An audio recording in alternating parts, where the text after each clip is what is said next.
I'm one of the leaders here at the Spokane Homeless Coalition, and we made it June 1st. And I just realized, I don't know if anyone else noticed, I'm wearing the exact same outfit I wore last Spokane Homeless Coalition meeting. Only my hair is down. That's my life. Okay, so I want to thank everyone again for being here. And for those of you who don't know, part of my other job is I work with Providence Community Clinic over on the corner of 2nd and Brown. And I love starting the meeting off with a bit of a reflection based off of Providence's mission as expressions of God's healing love, witnessed through the ministry of Jesus, steadfast in serving all, especially those who are poor and vulnerable. And today I wanted to talk about a guy who was taking notes from a guy who was in jail, who was talking about another guy who lived in Providence's mission, this who person, right? And he mentions of how many people need more people in their lives that just need to tell you, you need to get it together. You just need to get it together. We all pursue people who just want to put that in our lives, put that in our mind, of you need to get it together. Maybe from lost perspectives, attitudes, behavior, mentality. And it could be a result of loss of a loved one, or loss of a job, or just unfortunate circumstances, adverse childhood experiences, trauma. And this is leaving us fearful, anxious, depressed, frustrated. And we all have our different coping strategies technical term, coping strategies, that we use. I have a tendency more to lean on that who in Providence's mission, of that narrative of this love story. This amazing love story that's given to us, that's breathed for teaching, rebuking, correcting, and training. Strong words, very strong words. So how does this work out? Well, we're given this, as we dive into this love story, we're reminded what's being done for us. We have this revelation of what's being done for us, and we become thankful. I'm so thankful that each and every one of you are here and come each month and listen, and our speakers who come and utilize this as an educational platform for the service that they're giving. We become thankful we're able to rejoice in different difficult circumstances that come up in our lives. And we have this self-actualization that I'm loved, I'm worth it. Just based on this love story, that I'm loved, I'm worth it, I'm valued. If the focus is solely on living right versus what has been given to you, then provoked change will only satisfy those who are ungrateful. So thank you again for listening to my reflections. You can take them for what they're worth. I know we all have our different views and opinions, and I definitely need someone in my life to say, get it together, you're wearing the same outfit you did last month. Anyway, okay, so we are going to start off with our panel discussion. So this is going to be, I'll have our panel members come on up, you know who you are, and take a seat. We have a bunch of different people. Where'd they go? Oh, there you are.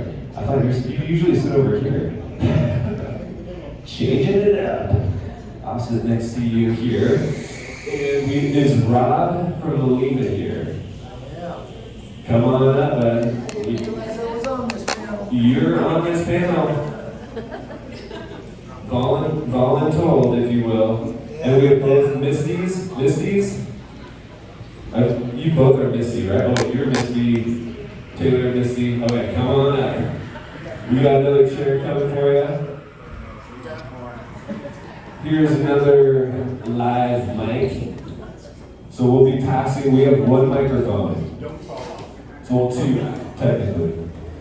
So, we will start on my right-hand side. And we'll just give some, tell the audience just your background, because today's panel discussion is going to be about substance use disorders, or just kind of what's happening in Spokane related to treatment, drug use activity that's going on, and just options available, but also potentially the pending ordinance that's happening regarding illegal public drug use, and so we'll just be asking kind of this free-flowing conversations, and we'll leave it towards the end for a little Q&A sesh. So we'll start down this end. Just give a brief background of your name and what you've done.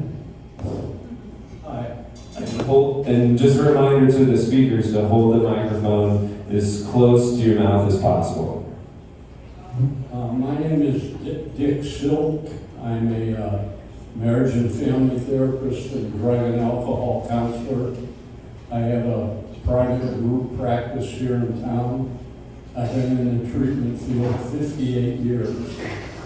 So I bring some background to this, and this is the first time in the last 3 months I've been involved with the homeless project, and hopefully, and I'm going to actually retire this year in December. I'm 85, and I figured it's time. So, but I'm glad to be here today, and I hope I can add some background maybe. I started in this work back in the 60s. So a lot of you were not even born then. So I'm glad to be here, and I'll give you what I can. Thank you, Dave. My name is Misty, and I am a peer with Pioneer Crisis Stabilization Center. I've been doing this kind of work for the last 7 years. I got into it because I am also in recovery. So what I do is when they graduate treatment, I get to follow them for up to 5 months, which is really cool because that's like what they need. So I kind of fill in the gaps there, just show them how to live out here, clean and sober, just be their support. That's what I needed, and so I get to give that back. I was homeless out here too, and so I know what that's like. They're all human, we're all human, and so I just try to be kind and uplift and just hold their hand until they can find some hope of their own. But what we do at the stabilization is we have mental health, we have withdrawal management, we also have co-occurring. So co-occurring is both mental health and substance abuse. And when they're in there, they do groups and stuff, and they have a counselor they see. But I'm all over, so I'm in and out of the facility, which is nice. I get to be out in the community and just meet them where they're at. I have a lot of mental health myself, and so I see what they go through, and I can relate. And so that really helps them to be able to trust me, because they need that too, and so I can give that to them. Just being here and being grateful and blessed to share my hope and my resiliency that I have to keep moving forward. But my position is I'm going to hold their hand and walk alongside them until they can learn to do it on their own. And that's all I have. Thank you so much, Misty, for being here. Hi, I'm Hallie. I'm a co-founder and ED at Compassionate Addiction Treatment. And I think my purpose for being here is my commitment to how we serve people experiencing homelessness and recognizing that we need to be culturally relevant to the people that we serve. So I'm a firm believer, and evidence supports this, that community is a requirement for supporting people in entering recovery. And so that's really the focus of our work. I also believe that a broad array of services have to be provided, so you can't just stop with outpatient treatment. We have to build a full support system around that and many options to recovery. I think it's important that we recognize that each and every person that we serve has unique needs and a unique story, and that we have to be relevant to that rather than one path to recovery. I feel really strongly about the laws that are going into effect. I know some say it's still a step forward. I don't think it's a big enough step forward. And I'm gonna enjoy the question part because that's where I get going. I also think it's really important to recognize that harm reduction is an extremely important part of recovery, especially when we're talking about people experiencing homelessness. You don't have a roof over your head. How do you do an abstinence program? How do you do a program that requires that you don't use in order to participate? It's a huge barrier that blocks a lot of people from recovery. So that's kind of my soapbox. Thank you, Hallie. Hi, I'm Rob, and I'm with Molina Healthcare. I've been a social worker in Spokane now for about 14 years. I like to joke I've worked with a little bit of everything from the womb to the tomb. Started in youth services, went into adult services, and homeless families, and then into senior services, and now I'm with Molina. And I have a really neat role because I get to help fill some of the gaps that the community put money into things where it's missing, and make sure we're just going to kind of help keep everything moving forward. And yeah, it's just, I love it. I feel blessed and grateful to be able to do it. And yeah. Okay, so my name's Misty as well. I'm case manager at the county jail. I have a history about 5 years in substance abuse treatment, so I got that side of things too. But for the most part, we're just trying to find these guys somewhere to go once they're released from jail. The plan is to stay close so they're not on the streets, and that's about it. I'm Taylor. I'm also a case manager at the Spokane County Jail in the mental health department. And just like Misty said, our main goal is to connect all of our clients to services when they're released from jail, make sure they have a safe place to go, connect with the treatment options, and really just find out what they're needing and what they're asking for. So since you guys have the mic, we'll kind of do like a little round robin snake approach here. So you guys are within the correction detention facility, right? So what does that landscape of treatment look like? If someone were to come in, like is the intention to provoke change at that point, or is it a more of kind of this walk alongside someone? I know you may have them for a brief moment at a time, but what does that landscape look like as far as when someone gets to you guys? So it's a little hard to explain. For our job specifically as case managers, we're referred individuals by our mental health professionals that they meet with when they get booked into custody. And they could be meeting with them for a wide variety of reasons, whether it's if they have on suicide watch when they first get booked into custody, or if they're reporting, depression, or they're struggling in some way. And then after our mental health professionals meet with them, they address discharge plans with everybody that they meet with. And at that point, if they're asking for help, if they're mentioning, I need housing, I need treatment, anything like that, they're referred to us, and then we meet with them, and we try to come up with some sort of release plan during their duration with us in the jail, so that we can connect them to something in the community to start their process and get them on their way. Is there like a warm handoff that's is accessible for kind of these outside service providers, I guess, that make that transition, or how does the transition work?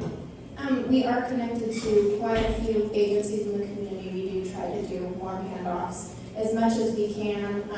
The hardest part for us is we don't always know when people are going to be released from custody. If we have a confirmed release date, it makes it really easy to develop some sort of plan. Sometimes they just get released from court one day and we don't know, and that's how people kind of get released without a plan. But we're hoping that we can at least provide resources so they know where to go and know what's available to them in the community.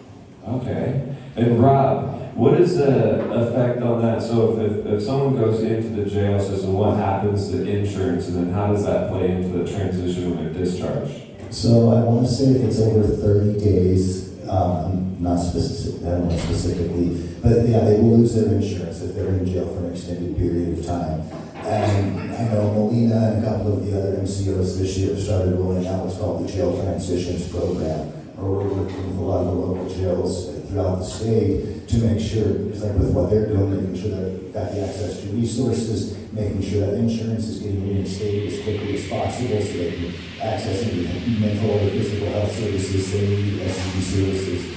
So, yeah, that's where the insurance side is at right now.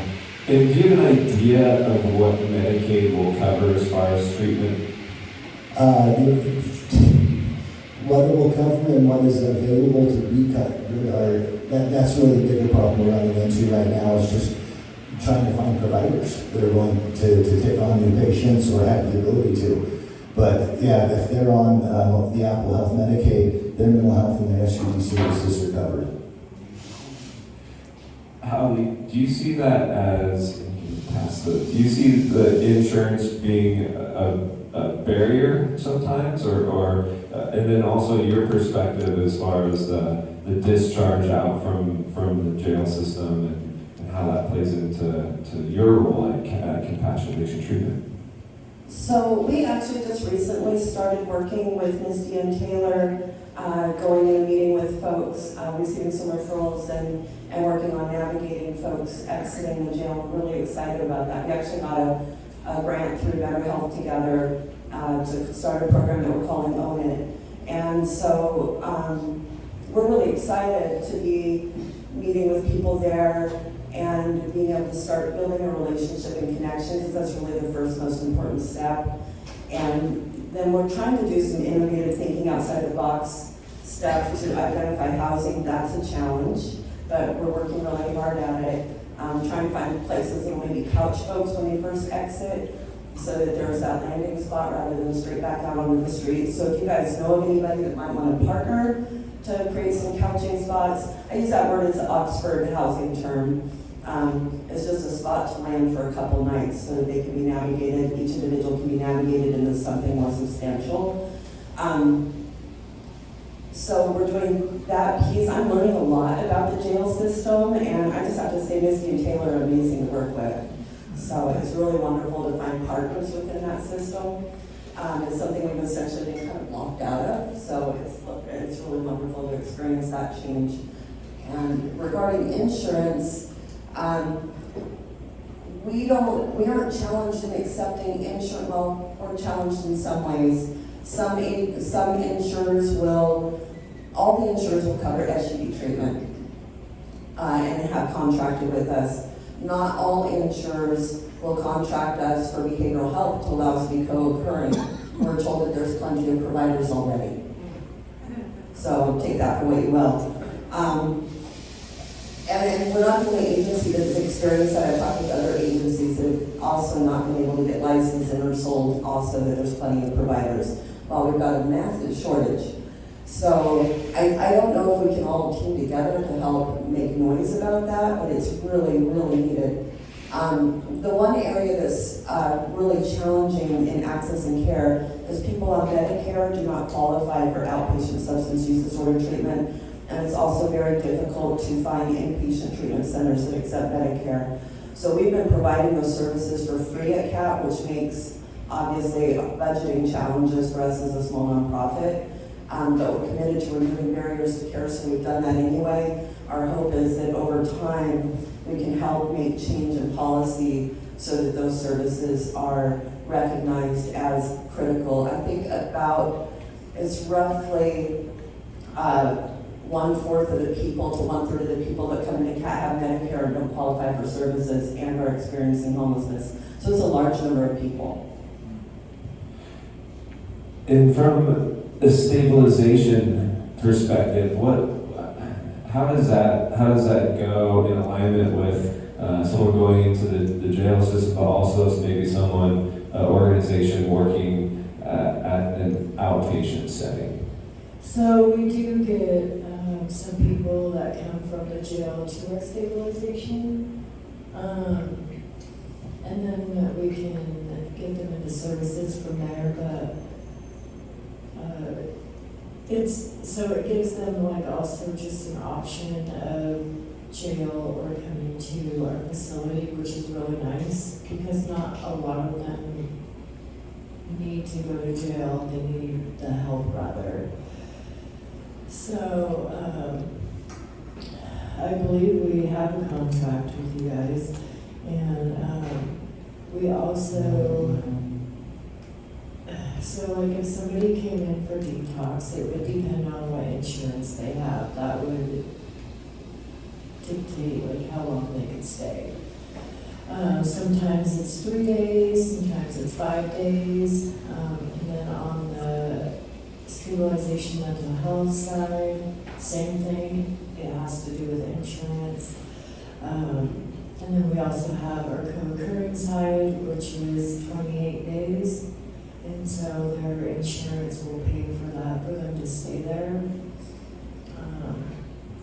And what does the transition look like after those 28 days? So it depends, like, we do have FCS workers, which are housing workers, that do help them find a place. It could be Oxford, or it could be Paravita, or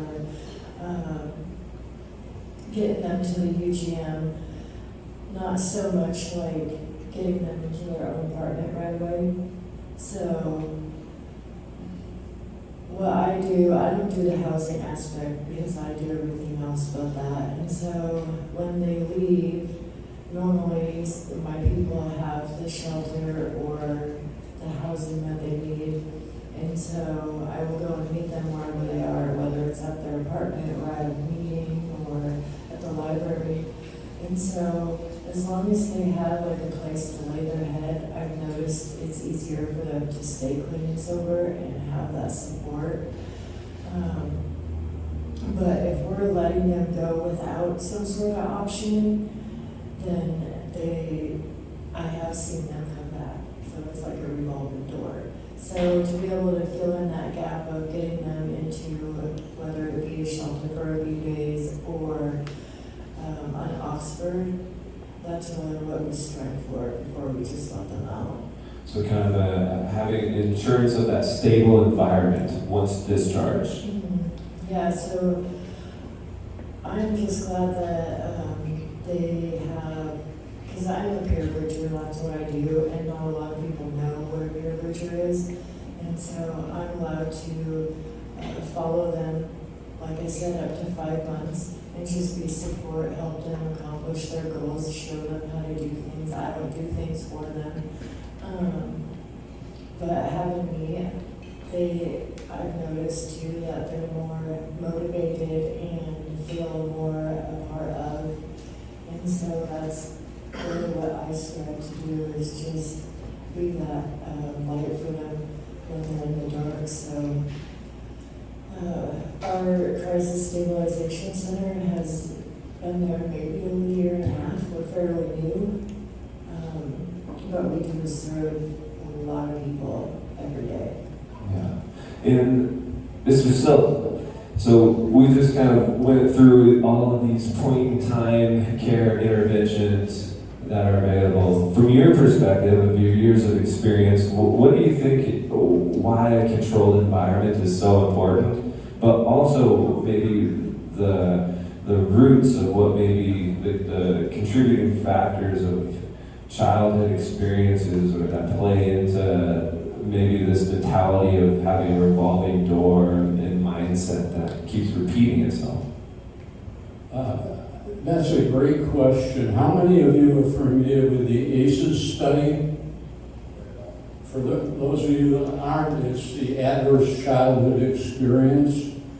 And if you look at that study, what it tells you is the more adverse experiences the child has growing up, the more likely they're going to be compromised in their adult behavior. It's interesting in my practice, which I do with both behavioral health and addiction. The first visit, always when people come in, I will somehow slip in this innocuous question: what was it like for you growing up? And when I get the answer to that, I know why they're sitting in my office.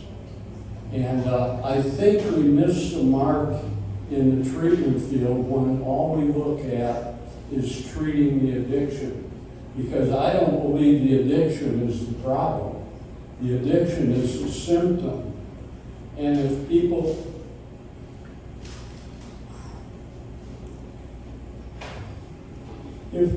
grew up in a loving, nurturing family, we don't see those people. And hopefully a lot of you did grow up in those families. But I mean, I hear stories like you hear stories about childhood abuse and trauma, and then wondering why their adult life is so difficult. And nowhere that I've seen is any place like Spokane or anywhere else saying, why are these people struggling? Why are they on the streets? Why are they addicted? I mean, the addiction changes. When I started in this business, the addiction was black beauties and crosstops. I mean, and we're going way back. Then it turned into cocaine and rock cocaine, and now it's fentanyl, which is an awful drug. But the drug's not the problem. Why are people using a drug like fentanyl? Because they're unhappy with their life, and this takes them away from the unhappy. So I bring a different perspective to it, and we've got to look at that. And how have you seen, like, what, as far as treatment and maybe in your experience, what as far as success goes, right? Seeing the success of self-identified success with someone. Well, what do you think is a major contributing factor to someone organizing their internal chaos, maybe? How to organize it or why? How? Like, how do people, where do they find success in organizing? I think we have to ask that question. What was it like for you growing up? Because that's where they got disorganized. If we don't go back there and deal with that, we'll keep putting Band-Aids on everything. And it's hard for people to go there. I mean, if some of you treatment providers have asked the question, what was it like for you growing up? You're going to get initially, like I do, oh, I had a good family. And then about a month later, we're talking about what they've shared with me, and I said, remember what you told me a month ago?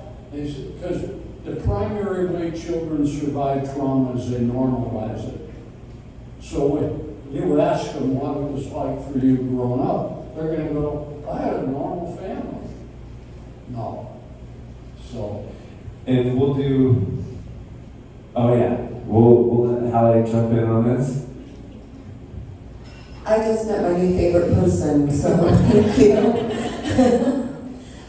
I agree completely. I know at CAT, so I have an ACE score of 10.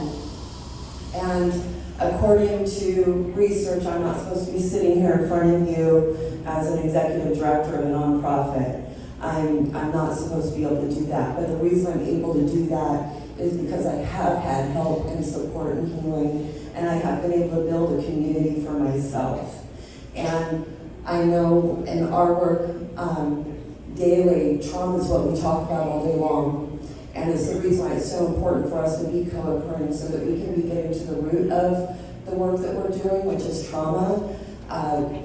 I agree with you, addiction is an array of symptoms, and the underlying issue is almost always trauma. And then once you use the drug, now your brain chemistry is being altered on top of that. So you've got to heal the trauma and then learn tools to manage those brain chemistry changes so that you can move forward. Like, it's so layered. But if you don't treat the trauma, nothing has changed. People learn some coping skills, but that doesn't manage all that pain that people are dealing with. So I'm so grateful that you brought that up today. I really think that is the core thing that we all need to be talking about. And we've established this panel here because we've got changes that are occurring within our state related to policy and continuing to use our jail system as a war on drugs and a war on drug users, when in fact what we need to be doing is completely rebuilding our behavioral health system to to focus on all the underlying healing. And then people like me doing substance use disorder treatment really just become coping skills teachers for brain chemistry, and everybody else is doing that deep work that results in real healing. So work me out of a job, please. There's a couple books, if you want to pursue this. Trauma is the etiology of addiction. One is a book by a man named Bessel van der Kolk. It's called The Body Keeps the Score. The interesting thing about van der Kolk, he's a psychiatrist, and he says medicine isn't going to help. We need to deal with what I call the stuff in the emotional backpack. And then the other one is a book called The Deepest Well, about the Surgeon General of California who runs a low-income clinic in the Bay Area and couldn't figure out why so many people were having trouble with their life until she figured out we need to look at where they came from. So those two books will be really helpful if you want to look into this. Thank you. I'm going to jump back over here to the jail people. Just kidding. I know. The jail people. Dark. No, totally kidding. How do you guys see this kind of impacting the jail system of this kind of pending ordinance that's going on as far as, you smile there, this ordinance that's going to kind of what gross misdemeanor associated with public drug use. How do you see that impacting your roles? Well, so far we've noticed we've had a lot more people coming to jail, but in all honesty, we don't really know much about that. So, because this is so new for us, they haven't provided us with direction necessarily on how to go forward with these individuals that are coming into our jail on the charges. As far as we've been told so far, the cases are being referred to our community court, where there's different community services and providers there, and they can be connected to resources that way. How long they stay in jail for on these charges, I think it's kind of on a case-by-case basis, because not only are they coming in for the use of substances in public, it's the sit and lie laws and the trespassing and the things that are tied to those charges as well that we're seeing come in. And maybe outside of your role, do you see this as stigmatizing a population group, or do you feel like this will provoke change, or do you feel like it's just going to be kind of, you'll see a higher recidivism? Recidivism. Almost. You get it. Go. I can see it from both sides. Some people that are out on the streets, they don't know how to ask for help. And sometimes, unfortunately, being brought to jail, they get told about these services, they get offered help, and that's how they end up getting connected to resources. However, I do see it as people are just being brought to jail simply because they can be, and there's people that don't understand the addiction side of things, and these people don't have a place to stay, and that's why they're out using on the street. So definitely can see it from both sides. What do you think, Rob? That's a tough one. Because, like you said, a lot of times the first time they get the option to access services is when they're in jail. And having worked in youth services, there's times I've seen jail save lives because people are on such a self-destructive path. But yeah, to criminalize addiction is not right either. I think we can find better routes. Maybe an inpatient treatment facility we could take them to rather than jail, or at least give them an option, rather than just adding more criminal charges on, making their life more difficult moving forward when they're already in the midst of ultimate suffering. It's just not fair. Hallie, you want to add to that, but also maybe how do you see healthcare playing into this role as far as Mr. Silk over here mentioned that this is a symptom, right? But when I think of symptom, I think of healthcare, going to the doctor, going to see visit, even though we know majority of residents go through medical somatic training rather than psyche. So how do you feel the healthcare system plays into this behavioral health role? Oh, that's actually a tough question. Are you meaning like if folks were to find themselves face to face with a medical provider, or do you just mean Yeah, medical provider, they're going to their primary care doctor, or is it a referral, or is it in the moment treatment? Yeah, just. I think when we're talking about people experiencing homelessness, I don't know that it's realistic to look at primary care providers as an avenue, because when you're in the midst of experiencing homelessness, you're living moment to moment in survival mode, so rarely doing planned appointments. I think that we have some beautiful things going on within our local healthcare world, and that's Chaz has a street outreach team, this medical street outreach team doing phenomenal work. I think they could be a great source of referrals, and I believe they do that quite a bit. I know they're in CAT every week and responding to us as needed, and I see them virtually everywhere within the shelter system. So I think there's something to lean into. Emergency rooms have an incredible opportunity. Unfortunately, the stigma of homelessness and substance misuse, people, we just had a situation just the other week from the sobering center. People are typically treated rather poorly when they interact within the emergency room setting. So rather than receiving referral and support, they're receiving one more reason to not trust and engage. So I think that's something where the healthcare system could really lean into this. God, this topic is actually so huge, because we're talking about, you asked Misty and Taylor about, the impact of being incarcerated, and the reality is we're talking primarily about people experiencing homelessness, because it's open drug use, you don't have a home, so you're out in public. And then incarceration with a gross misdemeanor, you're now placing another barrier on being able to access housing. So we're just looping these people in a very hardcore way into a constant state of homelessness. It really is a classist issue, and I think we really need to look at that and talk about that. You keep people down in order to keep people up, right? So we really have to address that aspect of it if we really want to make change. I know Taylor and Misty work hard to try to find places for people to land as they exit, but like they were saying, the system works in such a way that they don't know when someone's going to be released. They can't even coordinate releases for the most part.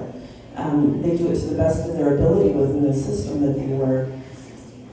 We have opportunity to engage folks in so many different ways, but what we're doing instead is we're just kind of flinging people around, and within that also constantly reiterating the statement, you're not worthy. And if you're not worthy, why would you engage in treatment? You're not worthy of it. Like, you're not worthy of being better, you're not worthy of healing, you're not worthy of housing, you're not worthy of food, you're not worthy of clean clothing, you're not worthy of a shower, you're not worthy of a place to use the bathroom.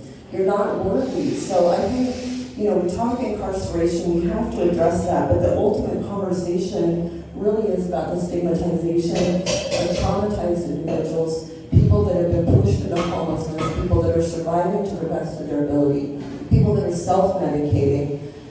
And how do we get under that and raise those people up throughout all of that? And that's where your friend brought up, we have to bring in the healing component, and we have to break the stigma. So we all have to be really loud.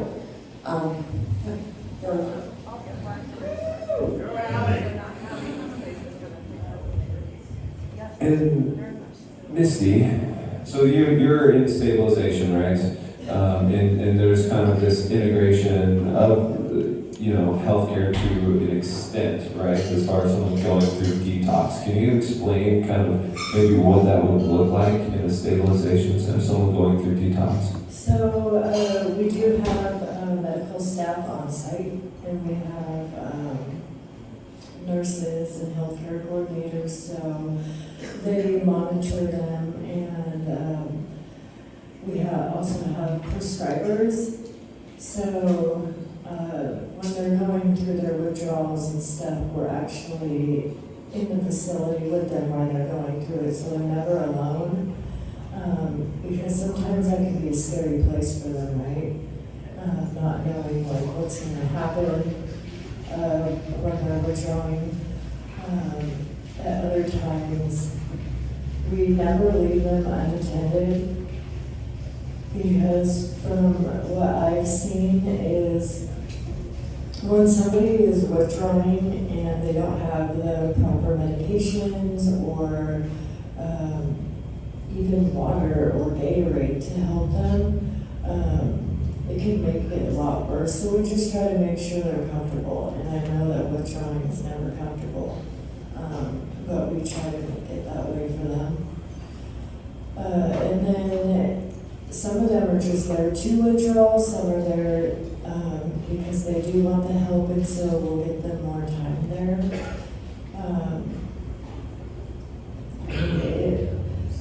There's so many resources in the community that I have utilized myself that I'm able to share with my people, and so whether it be going to the health district for them to get on methadone or Suboxone to help them, you know, stay clean and sober, whatever their path looks like, I support that. And so being at stabilization, they are monitored, so it's pretty safe. And Mr. Silk, what do you think plays into the psychological warfare that goes on with someone experiencing that's going through detox? What do you think mentally is going on if someone's coming off substances who may have a high ACE score? So tell me again. I'm asking, kind of paint a picture for us of what detox look like with mental health.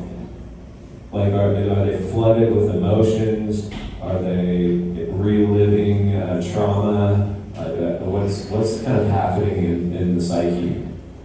It depends. The word you use, detox, is right, though. I mean, one of my many journeys in the treatment field was running a hospital inpatient drug treatment center. And I thought from where I stood and what I read, everybody that came into the hospital was going to go through the ETs and convulsions. Didn't happen. Some people did, but some people didn't. And I think in mental health, one of the things you've got to do and you have to learn is to go slow, because you don't want to rip the Band-Aid off. I've been very lucky in the 58 years. I've never had anybody suicide, but I've had several of my office partners lose a patient. And I think you can control only so much, but I don't think you can go too fast, too soon. Because I continue to use that metaphor of the emotional backpack.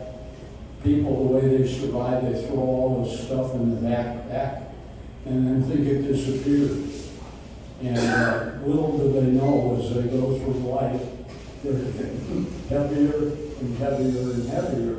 And when you unpack that, you've got to be judicious about it. Thank you very much.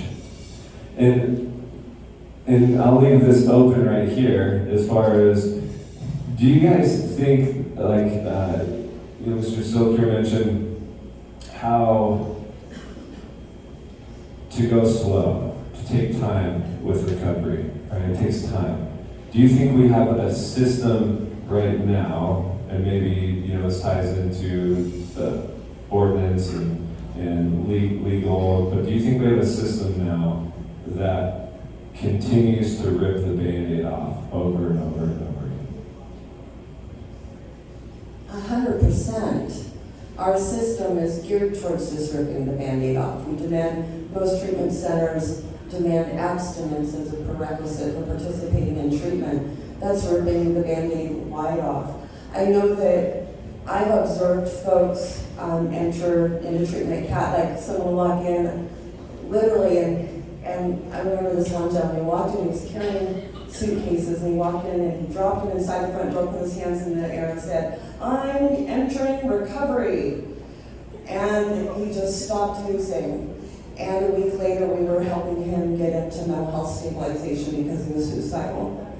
So it was beautiful that he wanted recovery, but the reality is that he needed serious mental health support in that process. And I think that it was a huge awareness for us to be like, hold on, maybe we need to have a conversation with someone who makes that statement, like, what's that going to look like? What's lying under there?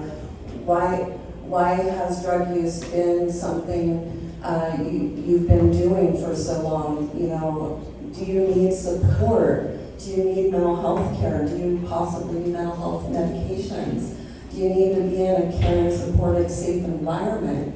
But then asking those questions, now we're just creating bigger barriers for him, quite honestly, because there is no such environment. We don't have it. We haven't addressed that. It's only just recently that mental health and substance use disorders beginning to be treated together. You know, we've been going through, and I think everybody in this room is familiar with it. I'm preaching to the choir, but we historically have required you must stop using drugs in order to get mental health care. And so if someone stops using drugs, all the backpack comes flying open, and it's just all over the place spinning, and they can't access mental health care until they can have a negative UA. And so then back to drug use, because how do you handle all that stuff that is so painful? You go back to burying it again and sticking it back in the backpack. So we're really talking about massive system change when you talk about that. It's down to the core root of our systems. I can't speak to what our systems are like if you have financial resources. I really truly don't know. I've never had that. I'm formerly homeless myself. So I don't know if somewhere in our systems we have formulated that. I would literally have to have someone with money tell me.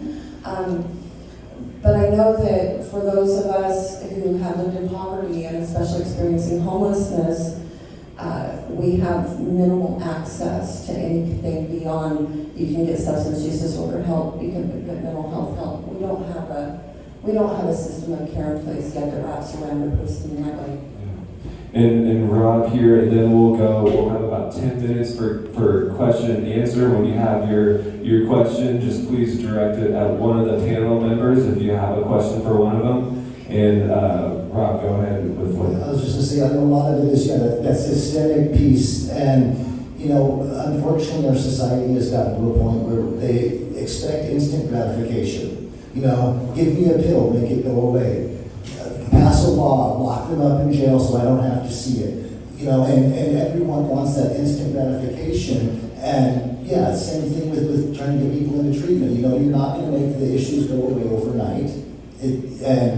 But trying to convince people the amount of work that still needs to be done when it doesn't seem like most people want to do the work. And I'm talking about a societal level, not even just at the individual trying to get treatment. But yeah, society doesn't want to put in the work to better itself. It just wants that instant gratification and the super pill to make it go away. Question. We got one here for This is for all the panelists. It's a two-part question. One, do we currently have infrastructure to support the enforcement of this law? And secondly, if we don't have that infrastructure, what can we as advocates advocate towards investing in our community that will make this law enforceable without criminalizing the folks this law is meant to help? No, I don't feel that we have. microphone? We don't have the infrastructure, and I feel that in order for us to get that, we need to come together as a whole and as a team and figure it out. together. But that's my answer to that question. So in an article that Sean Vestal wrote recently, he brought up a concept that Caleb Bampton Green has been talking about, which is hubs for treatment. And within the hub, it would be fully wraparound services, all things in one spot, a place. And he was really, I think, directing it mostly towards people experiencing homelessness, but not limited to that. And if we had a hub that had medical, mental health, substance misuse, treatment, housing case managers, access to showers, bathrooms, all those basic needs and all those health and mental health needs in one location, that would be the creation of or the beginning of a creation of a system that I believe could really work. We also have the funding to do it if we were to look at the cost of jailing, the increased jailing of people. It's extraordinarily expensive, and it's much more expensive than providing actual care. So we have the funding as a state and as a city and county. We have the funding. It's how it's being allocated that is the issue. Question. Hi. I was on that CSAC committee that made the recommendations, that helped with those recommendations, and the legislature pretty much voted all that down, which is disappointing. But I wanted to bring up one thing about that bill, about the law. We have 50 years of evidence that says that jailing people for drugs does not work. And I also want to bring up another point that doesn't get brought up very often, is that people of color are jailed at 3 times the rate for these charges. And nothing has been said about that in the legislature or in our county or city level. And that's a really important part. 58 years of research. Do you want to respond to that one, Mr. 58 years experience? Well, I don't have a big answer to that one. You're going to say? Next question? Next question. Hi, Dan Simonson. My question involves a recent experience. I don't know how many people here saw that video of the police officers subduing the gentleman on Yes. And I saw that and I was appalled, but at the same time, the gentleman apparently was making threatening things, whatever. I don't question his judgment. Mine was, what happens then?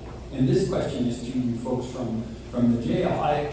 Thankfully, Range Media followed up and said that this guy who was beaten, thrown to the ground, and neck, etc., went to jail. He spent the night. The next day, he was to be released on his own recognizance, but he had a 1-day hold for mental health issues.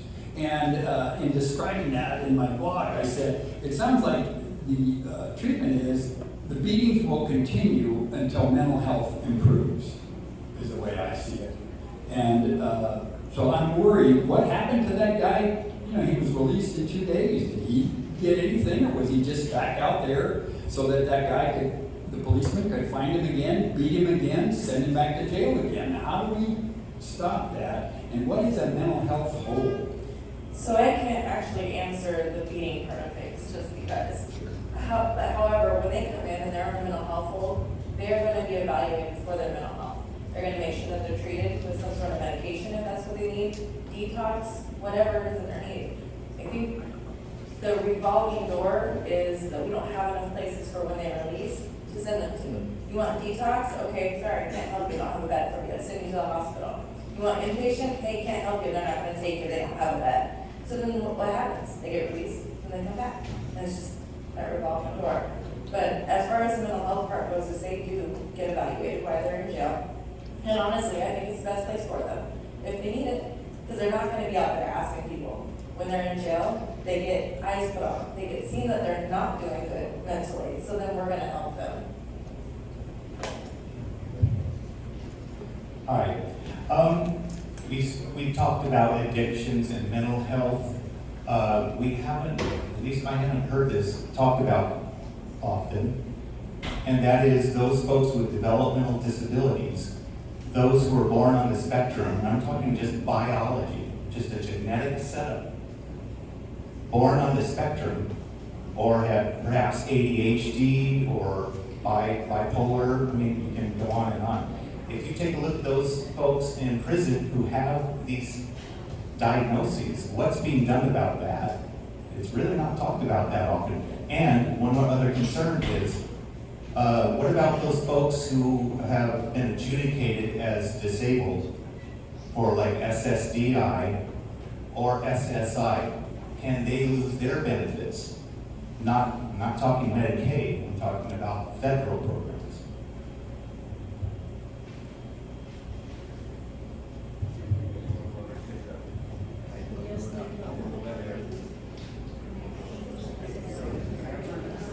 Nobody's gonna answer?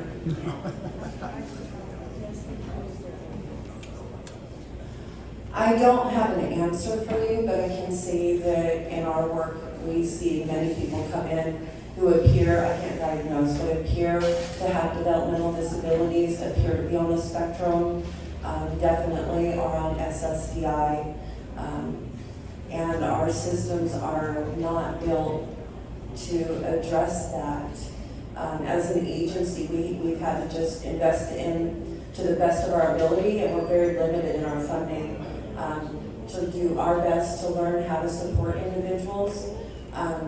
Anecdotally, I have a daughter who's on the spectrum, and if she were on the streets, it would be the most horrific thing imaginable.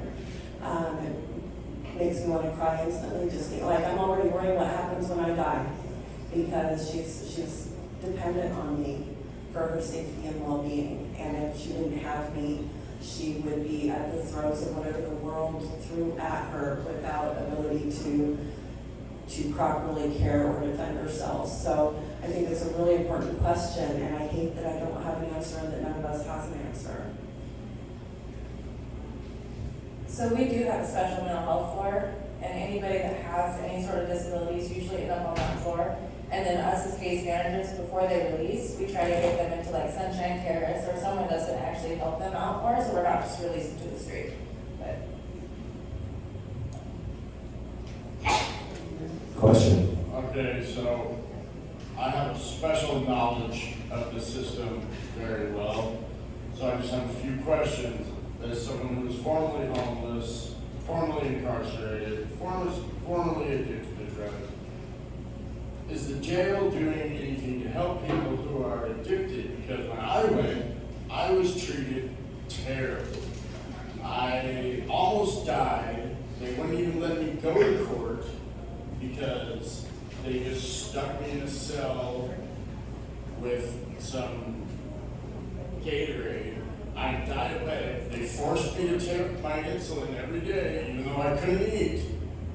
So I almost died like 3 times. So I'm just hoping that you guys have medical treatments for people now that are incarcerated. And then the other part is, the reason I succeeded is because I got educated while I was in prison. And that's the biggest thing. If you give people the skills while they're incarcerated, then they can do something. So I'm just hoping we can get education in all the prisons. If we're gonna send people to prison, especially with this new ordinance where people, it's decriminalized to use now, but because people are homeless, they're gonna get criminalized. It just doesn't make sense to me. So it sounds like the question is, has the jail system improved over the years to provide additional services?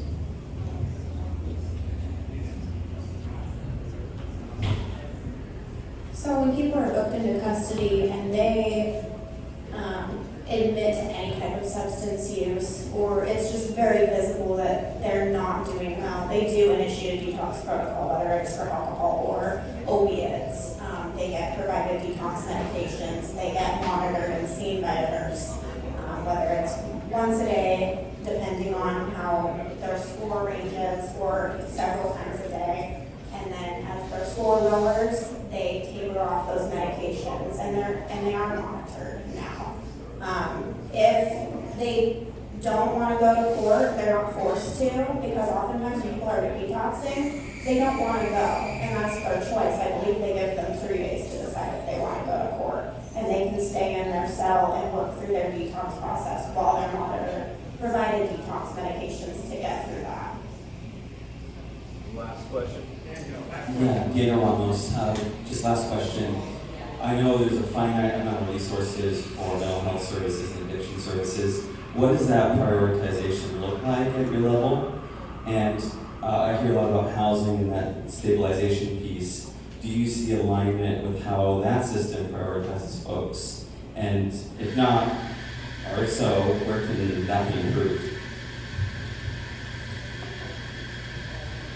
Well, I know around the housing piece, that's actually changing right now because we were using the coordinated entry system, and they've decided that that's basically illegal because that. But I actually like the coordinated entry system because it prioritized those people that were the most in need, but it also allowed a lot of people to slip through the cracks over just very small things because they weren't throwing up enough of a red flag.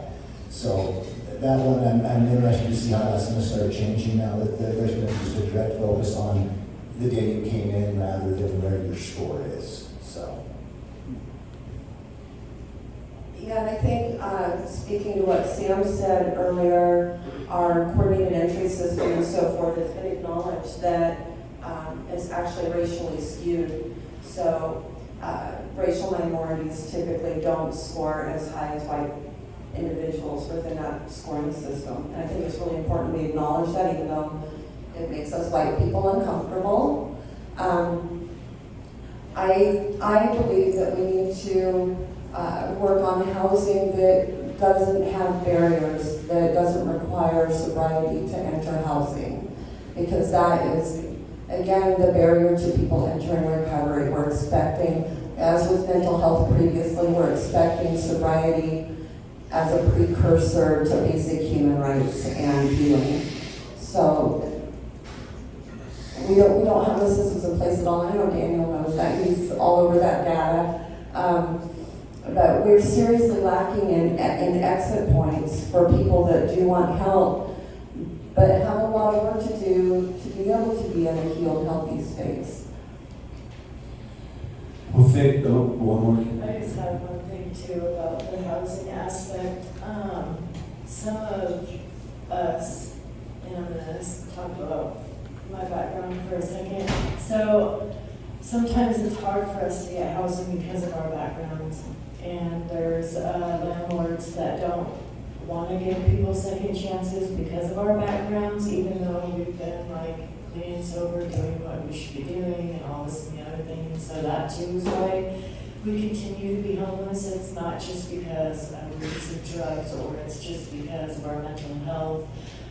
Sometimes our background is a barrier. And so if we can find more housing that allows people like myself a chance to be able to, live life the way that anybody else would, I think we would have more of a success rate as well. Thank you so much for that experience, and thank you to our panel members for taking the time out of your day and joining us. And with that is the end of our, thank you so much for coming and staying a little bit later. It's a good conversation to have, and we'll plan on seeing you in July. Have a good month.